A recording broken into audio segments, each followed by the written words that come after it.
Exercise 1.3 question number 2। So question number 2 क्या बोलता है आप सबको ध्यान से देखिए। We are doing exercise 1.3 question number 2।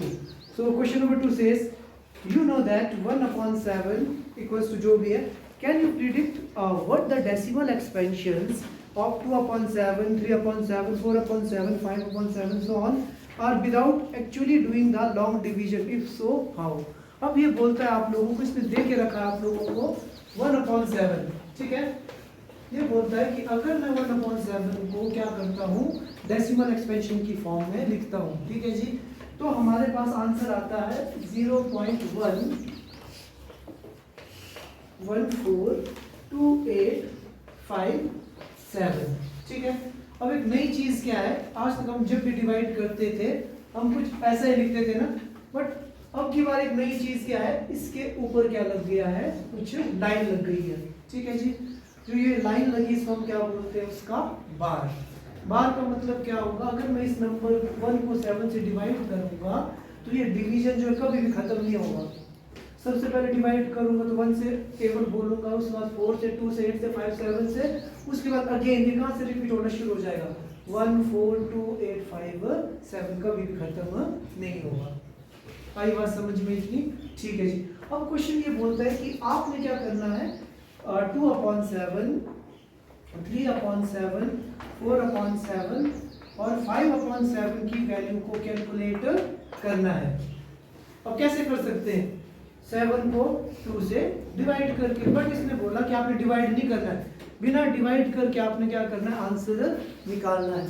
तो कैसे होगा, तो हमने कुछ नहीं करना, हम लोगों को पता है कि भाई ये देखो इसका मतलब क्या हुआ, अगर मैं क्या कर दूं 1/7 का जो डेसिमल एक्सपेंशन है उसको किससे मल्टीप्लाई कर दूं, 2 से, तो मुझे क्या मिल जाएगा 2/7 की वैल्यू। तो हम क्या करेंगे, अब 2 से हमने मल्टीप्लाई करना इस सब को, 0.14287 बार, तो देखो कितना आएगा हमारे पास, पीछे से मल्टीप्लाई करेंगे, 7 2 14, 5 2 10, 11, 8 2 16, 17, 2 2 4, कितना हो गया 5 हमारे पास, 4 2 8, 2 1 2, और इसके ऊपर आप क्या लगा दोगे, बार। इस तरीके से समझ में आया कि नहीं आया, हो जाएगा ना, क्लियर है। हमने क्या किया, सिंपल इसको मल्टीप्लाई कर दिया, ठीक है। एक लास्ट और करते हैं। अब जब हमारे पास 3/7 की बारी होगी तो आपने क्या करना, इस नंबर को किससे मल्टीप्लाई कर देना, 3 से, 4 के केस में 4 से, 5 के केस में 5 से, ठीक है। एक कौन सा करो बोलो, 3 4 5, एक कर लेता हूँ, बाकी दो आपने खुद करना ट्राई, ठीक है। कौन सा करें, 4 वाला, ठीक है जी।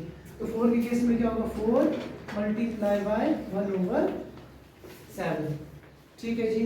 तो कितना आएगा हमारे पास, 4 मल्टीप्लाई बाय 0.14287, ऊपर से क्या लग गया, बार। किसी भी नंबर के ऊपर अगर आपको बार दिखाई दे तो सीधी सी बात है वो क्या होगा, आपका इररेशनल नंबर। 4 से मल्टीप्लाई करोगे तो कितना आएगा, देखो 7 4 28, 2 कैरी आ गया, 5 4 20, 22, 2 कैरी आ गया, 8 4 32, 32 में 2 जोड़ा 34, 3 कैरी आ गया, 4 2 8, 8 में 3 जोड़ा 11, 4 4 16, 17, 1 कैरी, 4 1 4 5, यहाँ पे डेसिमल 0, तो ऊपर से क्या लग गया बच्चों, आपके पास बार लग गया। इस तरीके से करना है, समझ में आया कि नहीं आया, सिंपल है ना। अब इस एक्सरसाइज में जो हमारे पास सबसे इंपॉर्टेंट क्वेश्चन है, वो जहाँ से पेपर में आने ही आना है, मतलब आपको एक क्वेश्चन, वो आपका क्वेश्चन नंबर 3, जिसके बाद हम करने जा रहे हैं, ठीक है। तो उसको इंपॉर्टेंट मान कीजिए आप सभी, question number 3 most most most important, ये पेपर में आएगा ही आएगा। कर दिया रहेगा हम सबने, करो शाबाश, जल्दी करो। अब देखो जो क्वेश्चन नंबर 3 है ना हमारे पास, उसमें खास बात क्या है, उसमें हम लोगों को, इसमें जो अभी तक जो हमारे पास नंबर्स होते थे ना, वो रेशनल नंबर होता था, उसको हम क्या करते थे, डेसिमल फॉर्म में कन्वर्ट करते थे, है ना। अब की बार हमारे पास क्या इरेशनल नंबर इसने दिया होगा, इस इरेशनल नंबर को हमने क्या करना है, पी बाई क्यू की फॉर्म में कन्वर्ट करना है। ठीक है,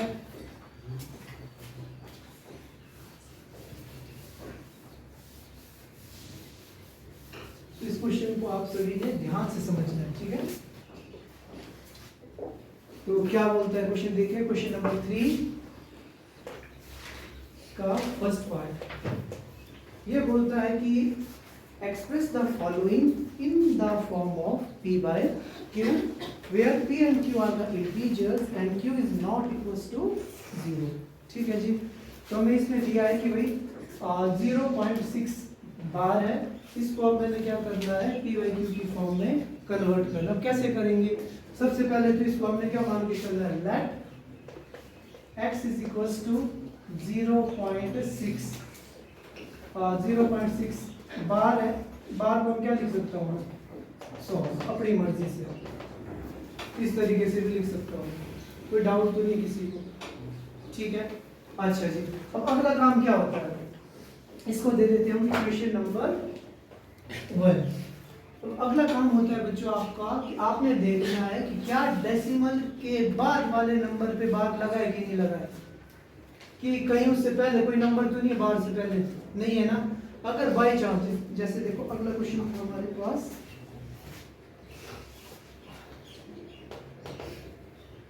0.47 बार, लाइक इस टाइप का क्वेश्चन हो जाए। ठीक है, तो सबसे पहला काम होगा कि हमारा डेसिमल के बाद क्या आना चाहिए, बार यहाँ पे नहीं है, तो हमें डेसिमल को क्या करना पड़ेगा, इस साइड को शिफ्ट करना पड़ेगा। तो क्या करना पड़ेगा, इसको 10 से मल्टीप्लाई, चलो जब करेंगे तब देखेंगे। तो सबसे पहला काम क्या है, जो भी आपको इरेशनल नंबर दिया होगा उसको x मानना है। यहाँ तक समझ में आ गया, कुछ भी क्वेश्चन हो। ठीक है जी, उसके बाद अगला काम आपने देखना है कि डेसिमल के बाद जो नंबर है उसके बाद उसके ऊपर बार लगा होना चाहिए, उससे पहले कोई दूसरा नंबर हमारे पास नहीं होना चाहिए। अगर होता है तो उसको हमने क्या करना है, शिफ्ट करना है आपके उल्टे हाथ की तरफ, लेफ्ट हैंड साइड में। क्लियर है, अब अगला काम क्या करना, अब अगला काम है आपके पास, आपने देखना डेसिमल के बाद जो नंबर लगे हैं कितने नंबर के ऊपर बार लगा हुआ है, कितने नंबर के ऊपर बार है, 1। तो इस इक्वेशन को हम किससे मल्टीप्लाई करेंगे, 10 से। अगर 2 नंबर के ऊपर बार लगा होता है तो किससे करते, 100 से, 100 से करते। अगर 3 नंबर लगे होते तो किससे करते, 1000 से, 1000 से करते। समझ में आ गया, जितने नंबर के ऊपर बार लगा होगा उतने 0 से हमने इसको मल्टीप्लाई करना है। So you will write multiplying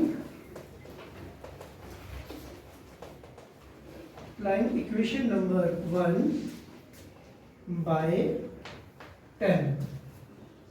ठीक है जी, तो क्या हो जाएगा, 10 multiply by x equals to 10 into 0.66 bar, फिर डैश डैश डॉट डॉट लगाना नहीं भूलना, ये नहीं लगाओगे तो मतलब ही चेंज हो जाएगा। ठीक है जी, तो देखो अब इसको मल्टीप्लाई करूंगा तो कितना आ जाएगा, ये आ जाएगा 10x इक्वल्स टू, अब देखो जब कभी भी किसी भी नंबर में डेसिमल लगा हो और उसको मैं क्या करूं, 10 से मल्टीप्लाई करूं। ठीक है, अगर डिवाइड करूंगा तो ये जो डेसिमल इधर को मूव करेगा, और अगर मल्टीप्लाई करूंगा तो ये कहाँ जाएगा, पहली तरफ, राइट हैंड साइड की तरफ। ठीक है, तो 10 से मल्टीप्लाई करूंगा तो कितने स्टेप परे को भागेगा, ये 1 स्टेप, तो डेसिमल कहाँ लग जाएगा, 6 के बाद। कितना हो जाएगा हमारे पास, 6.6 है ना। ऊपर क्या था, 3 था, तो मैंने एक और 6 यहाँ पे लगा दिया, क्योंकि मुझे पता है इससे कोई फर्क नहीं पड़ता, क्योंकि यहाँ पे ढेर सारे 6 है। कितना समझ में आ गया, तो इसको मैं क्या दूंगा, इक्वेशन नंबर 2।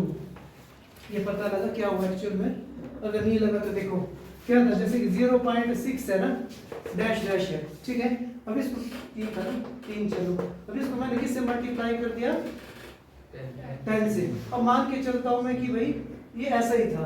ठीक है, अब डेसिमल हटाऊंगा तो अपॉन में क्या आ जाएगा हमारे पास, 1 2 3 इंटू 10, 10 से 10 कैंसिल आउट हो जाएगा, कितने प्लेस के बाद डेसिमल लगेगा, 1 2, डेसिमल क्या आ जाएगा, 6.66। डेसिमल यहाँ था, कहाँ पर है, राइट हैंड साइड की तरफ, जितने 0 होंगे उतने प्लेस इधर को भागेगा।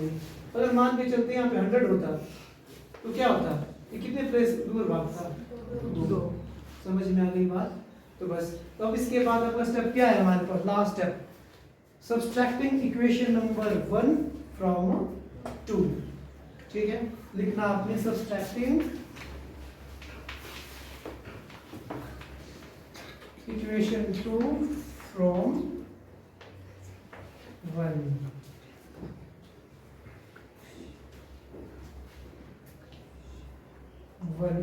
फ्रॉम 2।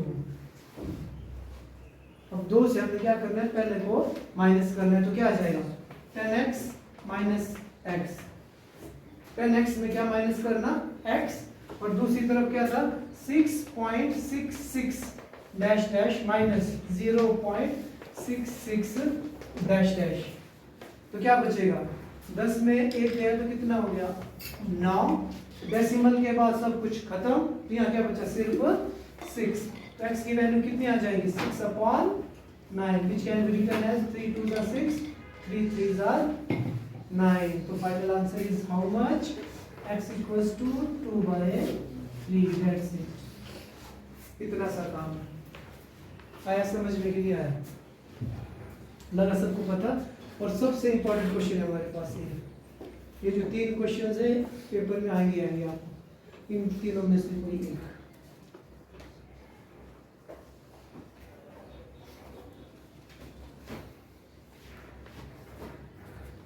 समझ में आया, कुछ पूछना है तो पूछो, सब कुछ आते हैं।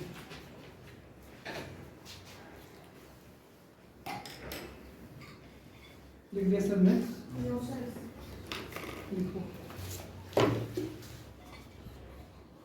चलिए, तो अब अगला क्वेश्चन है हमारे पास 3.3 क्वेश्चन का सेकंड पार्ट 0.47 बार। ठीक है जी। तो सबसे पहला काम क्या था हमारा, कोई जो भी हमें इर्रेशनल नंबर दिया है उसको हम क्या मानेंगे x।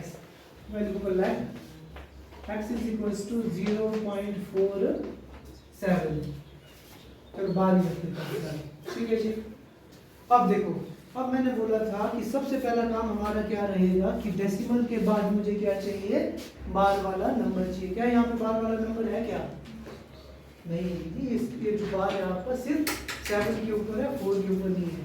तो क्वेश्चन जब आप करोगे तो उस टाइम आपको ख्याल रखना है कि जो बार लगा है क्या 4 के ऊपर भी लगा है कि नहीं लगा है, यहाँ पे भी नहीं लगा है।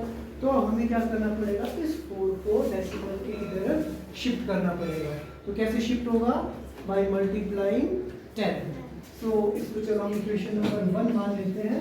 तो मैं लिख दूंगा मल्टीप्लाइंग बोथ साइड बाय 10। तो हमारे पास क्या आ जाएगा 10x इज इक्वल्स टू 4.7 बार। ठीक है जी। अब क्वेश्चन क्या पिछले वाले क्वेश्चन की तरह हुआ कि नहीं हुआ, हो गया। तो चलो इसको मैं क्या कर देता हूँ, हमारे कंफ्यूजन को कम करने के लिए 4.77 3 बार 7 लिख लेता हूँ और उसके बाद डैश डैश लगाता हूँ, उसको दे देता हूँ इक्वेशन नंबर 2। समझ में आया, आ गया जी। ठीक है जी। अब उसके बाद अगला काम क्या था हमारे पास, मैंने बोला था बार डेसिमल के बाद कितने नंबर के ऊपर बार है 8। तो किससे मल्टीप्लाई करना बोथ साइड 10 से। तो आप लिखिए multiplying both side, multiplying both side by 10 again. दोबारा हमने क्या करना 10 से इसको मल्टीप्लाई कर देना। तो कितना आ जाएगा हमारे पास 100x इक्वल्स टू 47.77 है ना। अच्छा 3 बार 7 था ना, चलो 3 बार 7 लिख लेता हूँ। ये आ गई इक्वेशन नंबर 3। आ गया सबको समझ में कि नहीं आया। अब अगला काम क्या था, सबसे पहला काम था जो भी बार वाला नंबर है उसको x मानो। उसके बाद डेसिमल के बाद आपने चेक करना है कि बार वाला नंबर है कि नहीं है। अगर नहीं है तो हमने क्या करना है, बार वाले नंबर को आगे लाना है। तो उसके लिए क्या करना है 10 से मल्टीप्लाई कर देना। आ गया बार वाला नंबर। उसके बाद अगला स्टेप क्या था, कितने नंबर के ऊपर बार है, सिंगल। तो 10 से मल्टीप्लाई करना। ठीक है जी। And last and final step is इस वाली इक्वेशन और इस वाले इक्वेशन को आपस में क्या कर देना, subtract. Subtracting equation number 3 from sorry subtracting equation number 2 from 3 लिख नहीं रहा हूँ, समझ जाओगे ना। हमने क्या किया, इससे इसको माइनस किया तो कितना आ जाएगा 100x minus 10x which is equals to 47 point this minus 4.777 dash dash, तो कितना आ गया जी यहाँ पे आ गया 90x इक्वल्स टू डेसिमल के बाद वाले सारे कट गए, 47 में 4 माइनस किया तो कितना आ गया 43। सो फाइनल आंसर कितना है बच्चों हमारे पास, x is equals to 43 upon 90, that's it. इतना सा काम हमारा, समझ में आया कि नहीं आया, आगे सबको समझ में कि नहीं आया, ठीक है। लास्ट क्वेश्चन कल करेंगे फिर।